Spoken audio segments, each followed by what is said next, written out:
আসসালামু আলাইকুম সুপ্রিয় শিক্ষার্থীরা, আশা করি তোমরা সবাই ভালো আছো। আজ তোমাদের জন্য নিয়ে এসেছি সপ্তম শ্রেণীর বাংলা বিষয়ে পৃষ্ঠা 135-এর ছক পূরণ নিয়ে।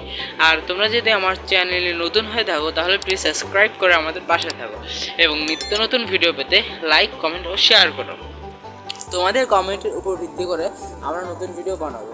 তো চলো দেখে নিই প্রথমে কী বলা হয়েছে ছকে, যে কবিতা লিখি।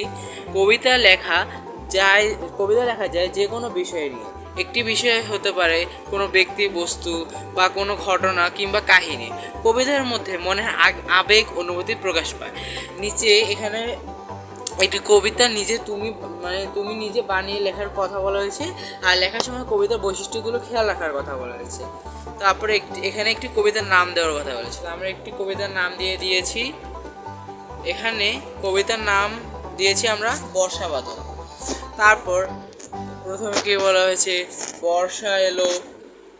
বর্ষা এলো হাত নিয়ে, মেঘের আস্ত ডালা, জমজমিয়ে ঝরছে বাড়ি, কাঁদছে সারা বেলা, বাদল নাচে শ্রাবণ ধারা, রিনিক ঝিনিক তালে, ফোঁটা ফোঁটা জল কেলি মেঘের আদের গালে, জিলের জলে হংস মিথুন, আনন্দে আজ নাচে।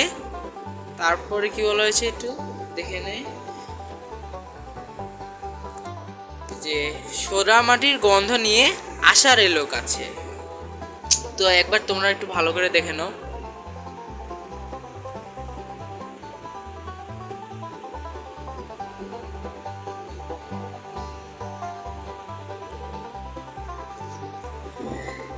তো আশা করি এই ভিডিওটার মাধ্যমে তোমরা অনেক উপকৃত হয়েছো। আর তোমরা যদি আমার চ্যানেলে নতুন হয়ে থাকো তাহলে প্লিজ সাবস্ক্রাইব করে আমাদের পাশে থাকো। আর আমরা আমাদের পরবর্তী ভিডিওতে ঢাকাই ছড়া কবিতাটির মূল ভাব নিয়ে একটি ভিডিও আপলোড করব। তো আমাদের চ্যানেলে চোখ রাখো। আল্লাহ হাফেজ।